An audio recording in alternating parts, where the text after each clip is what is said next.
Bonjour à nos chers internautes. Alors, je voulais parler d'un cours qui est au sujet d'une des brachas dans les Sheva Brachot. C'est une bracha qu'on récite à chaque Sheva Brachot. La bracha elle est comme ça. Samer tesamach re'im ahovim kesamechacha yitzicha began eden mikedem. Samer tesamach, réjouis, tu réjouiras.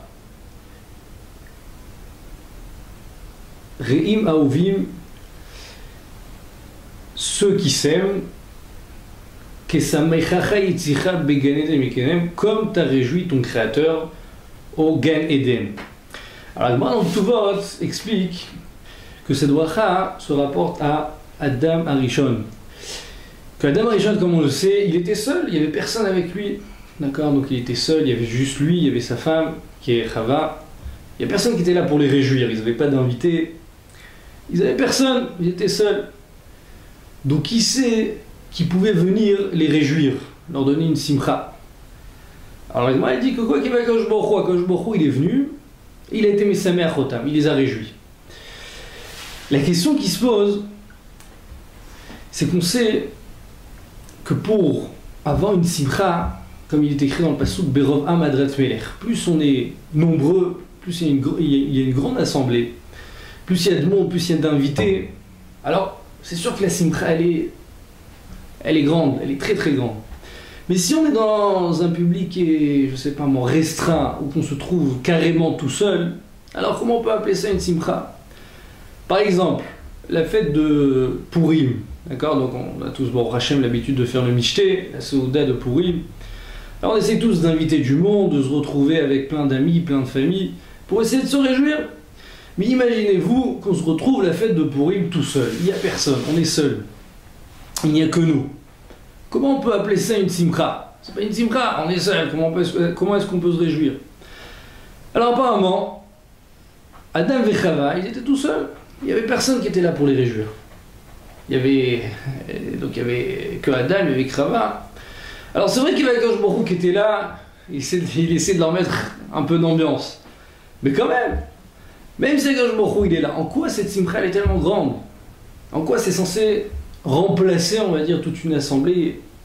Chas v'shalom, pas pour être mémaët, on va dire, ce qu'Akadosh Baruch Hu aurait pu faire. C'est-à-dire que Akadosh Baruch Hu, Kol Yachol, il peut tout faire. Seulement, pour essayer un peu de comprendre à notre niveau, ce qu'on est en train de demander à chaque bracha, à chaque Sheva Brachot, on demande cette bracha-là. Qu'est-ce qu'il y a de tellement spécial qu'on demande comme ça, Samer Tesamach? Ils étaient tout seuls, il n'y avait personne, ils n'avaient pas d'invités, ils n'avaient pas de famille, ils n'avaient personne. Alors j'ai entendu une très très belle explication, et de cette explication on peut faire ressortir un yesod, un principe fondamental dans tout ce qui est le mariage. Alors la réponse elle est comme ça, c'est que la simcha qu'on demande dans la bracha des Sheva Brachot, c'est pas comme apparemment on a posé la question, c'est pas comme la question le pshat pashut de sens simple. C'est quoi cette simcha? C'est une simcha de joie, d'accord? Donc il y a de la musique, il y a des invités, il y a du bon manger. Apparemment c'est ça la simcha. Bah Bémet, la simcha qu'on demande, c'est une simcha qui est tout à fait différente. C'est une simcha intérieure. C'est-à-dire, Chazal nous enseigne En simcha gdola ela ke atarat asafek. Il n'y a pas de plus grande joie que atarat asafek. C'est quoi atarat asafek? Atarat asafek, par exemple, quelqu'un, il a un grand problème, d'accord? Donc il a deux chemins devant lui, d'accord? Il sait pas lequel prendre. Alors, il va essayer de demander à droite, à gauche, de se renseigner. Mais tant qu'il est dans le safek, tant qu'il est dans le doute, alors il est troublé, d'accord? Il arrive à rien faire d'autre, il a du mal à travailler dans son travail, je sais pas, il est troublé. Alors, En simcha gdola ke atarat asafek, ça veut dire quoi? Ça veut dire que quelqu'un qui se retrouve dans cette situation, si il rencontre quelqu'un qui sait lui donner la solution, alors En simcha gdola, il n'y a pas de plus grande joie. Il était comme ça, troublé, il n'arrivait pas à avancer, il n'arrivait à rien faire. Et là, qu'est-ce qu'on lui dit? On lui dit En simcha gdola, il n'y a pas de plus grande joie. C'est pourquoi pas de plus grande joie? On lui dit voilà, c'est ça le chemin que tu dois prendre. C'est ça, ta solution, elle est comme ça. C'est ça que tu dois faire. Donc, Vadek que quoi? Vadek que cette personne, une fois qu'il va entendre cette solution, et bien entendu, on parle pas d'une petite solution, d'une solution qui va vraiment lui résoudre tout son problème. Alors, c'est sûr qu'il a une simcha qui est fantastique. On dit la même chose au sujet du mariage. Pourquoi la même chose au sujet du mariage? Ce qui s'est passé au temps de Adam et Chava, c'est vrai qu'ils étaient seuls. Seulement, ils avaient une simcha intérieure qui dépasse tous les autres couples qui ont été, on va dire, qui se sont assemblés après. Pourquoi? Parce qu'il faut savoir que Adam, il était seul, Chava, elle était seule. Donc, Adam, même si il voulait trouver une autre femme, il ne pouvait pas. Pourquoi? Parce qu'il est avec elle, il n'avait pas le choix. La même chose pour Chava, elle voulait essayer de chercher un autre mari, il n'y a personne, il n'y a que Adam. Le seul mari possible, c'est quoi? C'est Adam. La seule femme possible, c'est Chava. Donc, même si maintenant, je vais des fois, Adam, il avait des fois des petits doutes, d'accord? Il avait des petits, je sais pas, ça allait pas trop dans leur chemin baït. Alors, il va pas commencer à se dire, bon, il faut que j'en change de femme. Pourquoi? Parce que tout simplement, t'as pas où chercher, il n'y a personne. Le monde, il est vide. Donc, la simcha qu'ils avaient au temps de Adam Rishon, d'accord, mais Gan Eden Mikedem, cette simcha qu'ils avaient, c'est une simcha qui dépassait toutes les autres. Pourquoi? Parce que ben, ils étaient seuls, t'as pas le choix, t'as que elle. La même chose pour elle, t'as pas le choix, t'as que lui. Donc t'as beau chercher, il n'y a pas. Vous êtes obligé de vous entendre, vous êtes obligé de surmonter vos épreuves. C'est pour cette raison que quoi qu'on demande, dans la bracha des Shabbat Brachot, on demande comme ça, on demande à Kadosh Baruch Hu de nous donner cette même simcha. C'est-à-dire cette même simcha, ça veut dire que Baruch Hashem, le monde il s'est peuplé. On est, je sais pas, plus de 6 milliards d'habitants. Donc, de nos jours, en général, quelqu'un, avant de se marier, d'accord, avant d'arriver à fonder une famille, en général, il a fait plusieurs shidduchim, il a rencontré plusieurs femmes, plusieurs autres filles, plusieurs autres femmes. Et, ou, par exemple, il a connu d'autres filles. Et même après le mariage, d'accord, ça peut être dans le travail, ça peut être dans la rue, ça peut être, je sais pas moi, sa famille, ses amis, d'accord. Donc constamment, inconsciemment, il compare inconsciemment avec sa femme, d'accord. Donc elle est comme ça, ma femme, elle n'est pas comme ça, et ainsi de suite. Donc constamment, il va venir à faire des comparaisons, constamment. C'est pour cette raison que quoi, qu'on demande, d'accord. Donc on demande au moment de la période des Shabbat Brachot. Maintenant, le couple, Akadosh Baruch Hu, il a fondé cette famille, il a fondé ce couple. Alors, si Akadosh Baruch Hu, il a fondé ce couple, il faut savoir que c'est comme si qu'on était Adam et Chava. C'est comme si qu'on se retrouvait au temps d'Adam et Chava. C'est-à-dire qu'il n'y a que Adam, il n'y a que Chava, il n'y a pas de doute. Donc on demande, donne-nous cette même simcha intérieure. Ça veut dire qu'on est en train de se marier. Donc, maintenant, c'est vrai qu'on peut toujours avoir encore des petits doutes. On peut se dire, mais qui a dit finalement que cette femme-là, elle est vraiment faite pour moi? Elle est vraiment compatible à moi? Peut-être que non. D'accord? Et ça, c'est juste au début du mariage. Donc, qu'est-ce qui va se passer après, dans les années à venir? Malheureusement, d'accord, il va toujours y avoir des épreuves à surmonter. Il va toujours y avoir des petites disputes par-ci, par-là qu'il faudra essayer de s'arranger, d'avoir du shalom, d'accord, pour arriver donc au vrai shalom baït. Alors, si on va constamment comparer, on va constamment se mettre des doutes, donc c'est sûr que quoi? C'est sûr qu'on va constamment avoir ce safek, on va constamment avoir c'est comme si on avait ces deux chemins devant nous et on ne sait pas lequel prendre. C'est pour cette raison que quoi, qu'on demande au moment des Shabbat Brachot, on demande, donne-nous cette même simcha, donne-nous cette même joie. On ne veut pas avoir de doute, on va avoir une joie qui est entière, pas une joie partielle, une joie entière. On sait que quoi, que cette femme elle est entièrement faite pour nous. Et d'ailleurs, c'est ce qu'on peut expliquer dans la Gemara qui est très très connue. En général, elle est rapportée très souvent dans la période comme ça du mariage, des Shabbat Brachot. C'est une Gemara dans Sota. La Gemara dit que Ish veisha zachu shrina shruya benehem. Lo zachu esh ochaltan. Qui veut dire que Ish veisha zachu, ça veut dire une femme, un homme et une femme qui sont méritants. Alors shrina shruya benehem, donc la shrina, la Shrina, donc la présidence divine, elle se trouve entre eux, elle se trouve dans ce couple. Alors que Imlo Zachou, s'il n'y a pas de Shalom Bayit entre eux, donc Esh Ochaltan, c'est le feu qui les dévore. Alors, ça veut dire quoi? C'est ce qui est écrit dans la Gemara. Alors, bien entendu, juste Rashi vient un peu plus expliquer, il vient un peu plus commenter. Il dit que c'est quoi Ish Veisha? Donc, il y a le Ish, il y a le Yud qui est en plus. Pourquoi? Parce que Ish, ça s'écrit Aleph Yud Shin. Le Isha s'écrit Aleph Shin Hei. Donc, ça veut dire on prend le Yud qui est en plus de l'homme et le Hei qui est en plus de la femme. Ça fait Yud Ke. Donc, ça fait le nom d'Akadosh Baruch Hu. Ça veut dire que s'il y a de la Shrina, c'est du Shalom Bayit. Donc, là, il y a Ish Veisha. Donc ils sont maintenant ensemble, ça veut dire que Akadosh Baruch Hu il met son nom à l'intérieur. Alors que quoi? Alors que s'ils n'ont pas été méritants, c'est-à-dire qu'il n'y a pas de Shalom Bayit entre eux, alors Akadosh Baruch Hu il retire son nom, et donc qu'est-ce qu'il reste? Il reste Esh. Il reste le Aleph et le Shin de l'homme, et le Aleph et le Shin de la femme. Ça c'est ce qui est écrit dans la Gemara.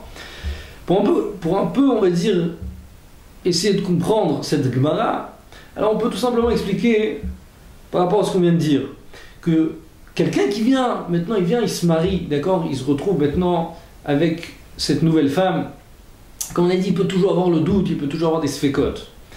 Alors on lui dit comme ça, il faut savoir que si Akadosh Baruch Hu il a finalisé ce mariage, c'est-à-dire que finalement qui c'est qui a fait que tu as rencontré cette femme-là, que tu t'es marié avec cette femme-là, c'est Akadosh Baruch Hu, c'est lui qui t'a mis cette femme, d'accord, qui a fait en sorte que tu te maries avec elle. C'est lui, c'est Akadosh Baruch Hu qui a fait cette chose-là.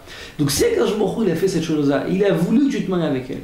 Alors si toi tu mets du Shalom Bayit dans ta maison, c'est-à-dire que tu te comportes bien avec ta femme, ou la femme même chose se comporte bien avec son mari, donc Akadosh Baruch Hu il ne peut que mettre son nom à l'intérieur. Pourquoi? Parce que tu es en train de prouver, de prouver que ce qu'Akadosh Baruch Hu a fait c'est bien. C'est bien pour toi, c'est la meilleure des choses qu'il aurait pu faire pour toi. Alors que, si tu n'as pas de Shalom Bayit, ça veut dire qu'est-ce que tu es en train de faire? Tu es en train de montrer que tu n'es pas d'accord avec la volonté d'Hachem. Parce que tu es en train de montrer que cette femme-là n'est pas faite pour toi. Tu es en train de montrer que tu n'es pas d'accord avec le destin que Akadosh Baruch Hu t'a donné. Tu n'es pas d'accord, puisque tu vois bien que tu n'as pas du Shalom Bayit, tu n'es pas prêt à t'élever avec cette femme-là. Donc c'est dire quoi? Ça veut dire que tu es en train de montrer que tu n'es pas d'accord avec le Ratson d'Hachem, avec la volonté d'Hachem. C'est pour cette raison que je me dis, tu n'es pas d'accord avec ma volonté, qu'est-ce qu'il me reste à faire? C'est me retirer de ce couple. Donc je retire mon nom qui est le Yud Ke, le Yud et le He, et donc qu'est-ce qu'il reste? Il reste le feu, il reste le Hesh. Donc, pour le moment, qu'est-ce qu'on a compris? On a compris un principe fondamental, que si un homme et une femme se sont retrouvés sous la choupa et finalement se sont mariés, ça veut dire que le doute qui était avant le mariage, c'est fini. Il s'arrête là. Il s'arrête là. Il n'est plus censé avoir aucun doute. D'accord? Donc, puisqu'il n'est plus censé avoir aucun doute, donc en simcha yoter gdola, il n'y a pas de plus grande joie. Et c'est ce qu'on va dire après pendant les 7 jours de Sheva Makot, sa mère, Tessama, réjouis-nous, donne-nous cette même joie que Adam Arishon, qui n'avait pas de doute, son doute était parti entièrement, parce que de toute manière, il n'avait pas de doute avant, parce qu'avec Chava. D'accord? Donc la même chose pour nous, il n'est pas censé avoir aucun doute après le mariage, c'est fini, tu es censé être tranquille dans ton esprit, c'est sûr que cette femme-là est faite pour toi, il n'y a plus de doute. Maintenant, la question qui nous reste, premièrement, d'accord, 2 questions qu'on peut se poser. Premièrement, comment arriver à cette chose-là?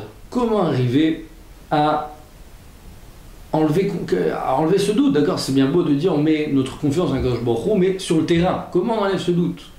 Et deuxième chose, qu'est-ce qui nous amène le doute? Pourquoi avant le mariage, d'accord, si on a finalement concrétisé ce mariage, on s'est finalement marié avec cette femme, c'est qu'apparemment, elle nous a plu. Apparemment, on a laissé tous les problèmes de côté et on a réussi à les surmonter avant le mariage. On a réussi à arriver à se marier avec cette femme. Donc pourquoi après le mariage, apparemment on n'arrive plus? Il y a quelque chose qui nous empêche, on a un empêchement, on n'arrive plus à continuer, on se dit non, c'est fini, elle est plus faite pour moi. Pourquoi? Il y a 3 mois avant le mariage, tout allait bien, tu étais sûr de toi, tu étais convaincu, il n'y a aucun problème, cette femme-là est faite pour moi. 3 mois après le mariage, il n'y a plus rien qui va, c'est fini, tu veux déjà tu penses déjà au divorce. Pourquoi? Qu'est-ce qui a changé? Apparemment, c'est la même femme, elle n'a pas changé. C'est exactement la même. Et la même chose pour le mari, c'est exactement le même. Qu'est-ce qui a changé? Pourquoi d'un coup, il y a des doutes qui commencent à se réveiller? Ils étaient où? Ils étaient partis où ces doutes-là? Alors pour répondre à cette question, juste on va apporter une Gemara très intéressante qui est aussi assez connue. La Gemara dit comme ça, c'est la Gemara dans Yevamot, elle rapporte comme ça, elle dit qu'il y avait une histoire avec Rav. Rav, il avait une femme, la Gemara dit comme ça, qui était et qu'elle se comportait très très mal envers lui. Elle se comportait très très mal envers lui. Elle lui faisait constamment, elle cherchait à lui faire du mal, elle cherchait à lui causer des problèmes. Bien entendu, c'est la Gemara qui dit on ne parle pas des femmes de nos jours, d'accord? On parle d'une femme qui était, bon, il y en a une parmi des millions, d'accord? Donc la Gemara dit que cette femme elle était spéciale, elle lui faisait du mal, elle essayait constamment de lui causer des problèmes. Et la Gemara dit que quoi? Que Rav, d'accord? Un exemple, la Gemara elle donnait, à chaque fois, je sais pas, moi, il voulait un plat de lentilles par exemple, elle lui préparait un plat d'haricots. Il demandait des haricots, elle lui préparait des lentilles. Exprès pour lui créer du tort, pour lui faire du mal. Chaque fois, cette scène-là se répétait. Son fils, Ria, d'accord, quand il a commencé à grandir, il a vu à chaque fois que son père il demandait quelque chose, sa mère lui faisait autre chose. Qu'est-ce qu'il a voulu faire? Il a voulu essayer de rendre service à son père, et il a voulu, à chaque fois que son père, par exemple, demandait des haricots, donc il savait que son père, qu'est-ce qu'il voulait? Il voulait des lentilles. Donc son père, d'accord, il envoyait son fils pour dire à sa mère, je veux des haricots. Qu'est-ce que le fils disait? Il disait, il veut des lentilles. Et donc, automatiquement, qu'est-ce que le père allait recevoir? Il allait recevoir des haricots. Le père, après, je sais pas moi, quelques semaines, il s'est dit, il a été voir son fils, il lui a dit que tu sais que ta mère, apparemment, elle a fait tchouva, c'est devenu une femme bien. Pourquoi? Parce qu'à chaque fois je lui demande un plat bien précis, elle me le fait, alors qu'avant je lui demandais ce plat-là, je pouvais rêver pour l'avoir. Et là, apparemment, je lui demande directement, elle me l'amène. Alors son fils, il vient et lui dit, papa, je vais t'avouer quelque chose. À chaque fois que tu demandes tel plat, alors il dit, moi j'inverse, comme ça tu reçois ce plat-là. Mais maman, c'est resté la même, elle n'a pas changé, c'est resté la même. Alors son père, qu'est-ce qu'il lui a dit? Il lui a dit non. Il lui a dit si moi je demande, je demande pas l'inverse à ta mère parce que je veux pas lui mentir, parce que je demande exactement ce que j'aurais aimé recevoir. Maintenant, si j'allais lui demander pour essayer de la manipuler un petit peu, d'inverser ce que je voulais vraiment, c'est-à-dire que je suis en train de lui mentir. Donc il dit, c'est pour cette raison que j'ai jamais fait je me suis jamais comporté comme toi, j'ai jamais voulu inverser ce que je voulais véritablement. Donc il lui dit, alors toi, qu'est-ce que tu es en train de faire? Tu es en train de mentir à ta mère à chaque fois. Il dit, je t'interdis de mentir. Tu la laisses se comporter comme elle veut se comporter. Ça, c'est l'histoire avec Rav. Moi, elle continue là-bas. Elle dit que Rabbi Chia c'était l'oncle de Rav. D'ailleurs, on voit plusieurs fois dans les Gemarot que Rav, il considérait énormément son oncle Rabbi Chia. D'ailleurs, c'est ce qu'on voit. On voit qu'il a nommé son fils comme son oncle Rabbi Chia. Alors, on voit que la Gemara dit que Rabbi Chia, malheureusement, lui aussi, il avait une femme qui se comportait très très très mal envers lui. Et la Gemara dit que Rabbi Chia, à chaque fois qu'il allait au marché, il trouvait, je sais pas moi, un habit, un très bel habit, il trouvait un très beau foulard, d'accord, quelque chose qui allait faire plaisir à sa femme, il n'hésitait pas directement à aller acheter cette chose-là pour le donner à sa femme.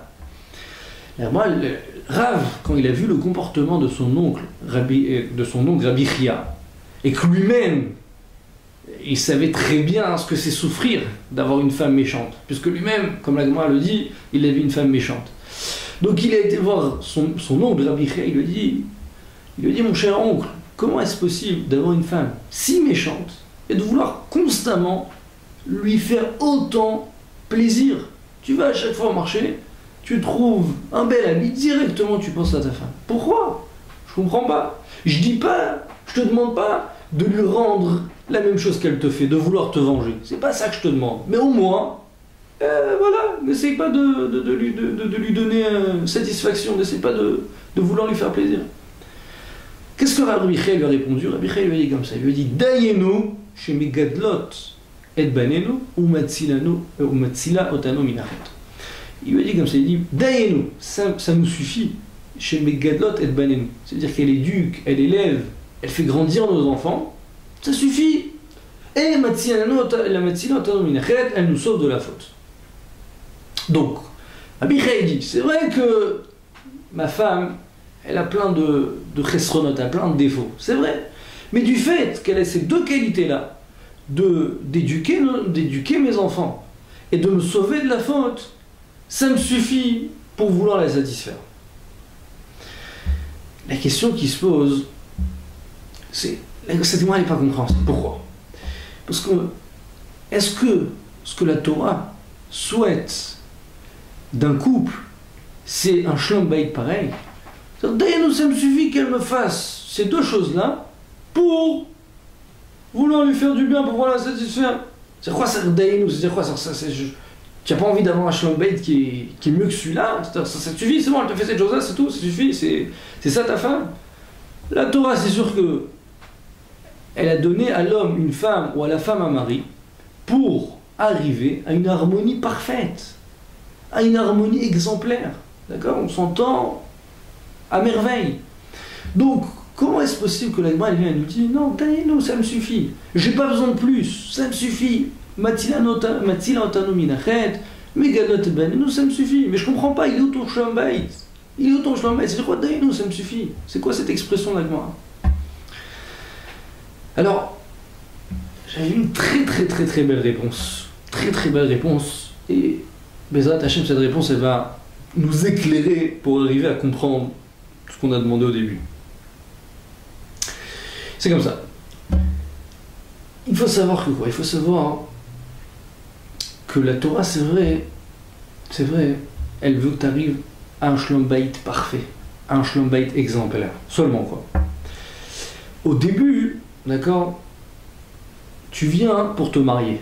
Quand tu viens pour te marier, d'accord, donc tu vas te renseigner, d'accord, sur la famille de la fille, tu vas la rencontrer, tu l'as connue, d'accord, donc finalement, d'accord, tu as connu cette fille, elle t'a plu, il n'y a pas de problème. Seulement quoi, c'est quoi le problème? C'est que tu as vu que cette fille-là, d'accord, elle te plaisait physiquement, moralement, tout allait bien. Tu as vu qu'elle avait quelques petits défauts. Qu'est-ce que tu as fait? Qu'est-ce qui s'est passé dans ta tête? C'est que tu as compris que cette fille-là, elle est faite pour toi. Pourquoi? Parce que tu t'es dit, tu as pris comme ça, tu as écrit, on va dire, toutes ses qualités et tous ses défauts, et tu as compris que 90% de ses qualités te plaisent, d'accord? Et 10% de ses défauts, même si c'est vrai que c'est des défauts, mais ça ne va pas enfreindre les 90% de qualité. C'est-à-dire que quoi? C'est-à-dire que si tu prends en pourcentage, tu sais très bien que quoi? Tu sais très bien que toutes ces qualités, tous les points qui te plaisent chez cette fille, tu sais très bien qu'ils sont plus forts que tous les défauts qu'il y a chez cette fille. Donc ça veut dire quoi? Ça veut dire que dans ta tête, ces qualités arrivent à un niveau de 90% et ces défauts arrivent à un niveau seulement de 10%. C'est pour cette raison que quoi? Que 90% par rapport à 10%, il n'y a aucun problème. Je garde les 90%. Maintenant, une fois que le mariage est passé, d'accord, et que là tu rentres dans la vie active, alors qu'est-ce qui se passe? Il se passe que ces 10%, tu vas commencer à les grossir. C'est-à-dire, avant tu les as diminués, tu les as rendus 10%, tu les as rapetissés. Mais là, quand les problèmes vont commencer à jaillir, tu vas faire en sorte que ces 10% ne sont plus 10%. Ils vont devenir 90%. Alors qu'avant, tu as réussi à les rendre 10%. Mais maintenant, tu n'y arrives plus. Tu dis non, c'est fini. C'est 10%, c'est plus 10%, c'est 90%. Mais c'est dans ta tête. Parce qu'avant, tu as bien réussi à les surmonter. Tu les as vus. Ils existaient. Seulement quoi? Seulement tu les as rapetissés. Tu t'es dit non, bon, ça va, c'est des faux. C'est juste 10%, c'est pas 90%. Et là, qu'est-ce que tu es en train de faire? Tu es en train de faire l'inverse. Tu es en train de te dire non, les qualités, c'est 10%, mais les défauts, c'est 90%. C'est pour cette raison que quoi? C'est pour cette raison que tu te dis que maintenant, c'est fini, j'arrive plus à vivre avec cette femme-là. Et la Torah, c'est ça qu'elle vient nous apprendre, c'est ça que la Gemara vient nous dire. La Gemara vient nous dire comme ça. La Gemara vient nous dire Dayenu chez Megadlot et Banen. Ça veut dire quoi?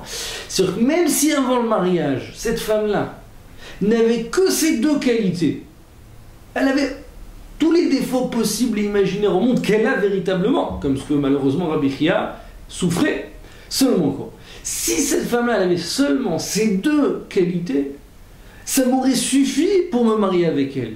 Ça m'aurait suffi pour arriver sous la choupa avec cette femme-là. J'aurais pas eu besoin de plus. C'est-à-dire que c'est sûr que le shalom bayit de la Torah, c'est un shalom bayit qui va beaucoup plus loin, qui est beaucoup plus fort, qui est censé avoir une harmonie parfaite entre le couple. Seulement quoi. Rabbi Chia dit, même si j'avais vu dans cette femme-là que ces deux qualités, alors ça m'aurait suffi pour accepter ce mariage. Et donc c'est pour cette raison que même si après il y a tous les autres défauts du monde qui viennent se réveiller, c'est pas grave, parce que je garde en tête toujours ces deux qualités. Et ces deux qualités, ils étaient largement suffisants pour moi. Donc, c'est pas parce qu'il va y avoir des défauts que ça va venir couvrir ces deux qualités. Donc la Gemara est en train de nous apprendre un autre principe fondamental qui est quand j'arrive à me marier avec cette femme-là, ou quand cette femme arrive à se marier avec cet homme, alors c'est vrai que maintenant tu vas voir, après le mariage, tu vas te dire, mais regarde, elle a ce défaut, regarde, elle a ça. Il faut jamais oublier les qualités que tu as réussi à discerner avant le mariage. Ces qualités, il faut que tu les aies en tête. Il ne faut pas que tu les oublies, il faut que tu les gardes constamment dans ta tête. C'est ça les qualités qu'elle avait, ma femme, avant le mariage. Et c'est ces qualités qu'elle a encore. Donc ces défauts que je découvre, d'accord, qui existaient, mais je découvre après le mariage, ne vont pas venir rabaisser ces qualités. Même si je connaissais ces qualités, ou même si ces qualités, même si je connaissais ces défauts, mais ils ne me dérangeaient pas. Pour quelle raison? Parce que j'avais vu ces qualités. Maintenant, je vois que les défauts, je ne vois plus les qualités. Alors ce qu'il faut garder constamment en tête, c'est ces qualités qui m'ont aidé à avancer au mariage. Et celui qui garde ce principe-là, donc automatiquement, même si ces défauts, il y a des défauts qui vont jaillir, qui vont se créer, ça ne va pas enlever les qualités qu'il y avait avant. Donc pour résumer, ce qu'on a appris de ce Dvar Torah, c'est deux choses très importantes. Première chose, c'est la simcha qu'on demande à Kadosh Baruch Hu au moment des Sheva Brachot. C'est une simcha qui est censée rester tout au long du mariage jusqu'à 120 ans. Ça veut dire que quand on demande à Kadosh Baruch Hu cette même simcha qu'Adam et Chava avaient, qui n'avait aucun doute, parce qu'ils ne pouvaient pas avoir de doute, alors que moi-même, d'accord, moi ou que ma femme, on n'ait plus aucun doute. C'est-à-dire que le doute qu'on avait avant le mariage, une fois que je me crois finaliser ce couple, comme on l'a dit, comme on l'a prouvé de la Gemara dans ce tas, alors ça veut dire quoi? Ça veut dire que je me crois, s'il a finalisé ce couple, c'est fini. C'est sûr qu'on est fait l'un pour l'autre. Il n'y a plus de doute. Le doute n'existe plus. Ah, maintenant c'est vrai qu'il y a des problèmes qui vont se réveiller après le mariage. C'est vrai que maintenant on va se dire, mais finalement, elle n'est pas comme ce que je pensais. Alors sur ça, la Gemara dans Yevamot, elle vient nous apprendre, avec l'histoire de Rabbi Chia, Dayenu, ça me suffit. C'est-à-dire, c'est vrai qu'après, il peut y avoir tous les défauts possibles imaginaires.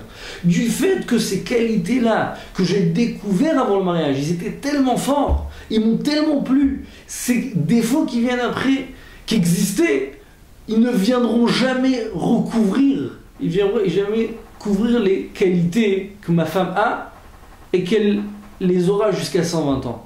Alors, Bezrat Hashem, je vous souhaite à tous les chers internautes de pouvoir avoir un Shalom Bayit exemplaire. Bezrat Hashem, de vous garder en tête constamment les qualités de vos femmes, les défauts. Vous voyez bien que vous avez réussi à les surmonter jusqu'à présent. Donc ces défauts, c'était juste, d'accord, quelque chose de apparemment qui vous a pas dérangé. Donc Bezrat Hashem, jusqu'à 120 ans, ces défauts ne vous dérangeront jamais. Et que les qualités, c'est ça que vous allez mettre constamment en avant, et qu'avec ces qualités-là, vous allez réussir à avancer pour créer une Beit Ne'eman Be'Israël. Amen.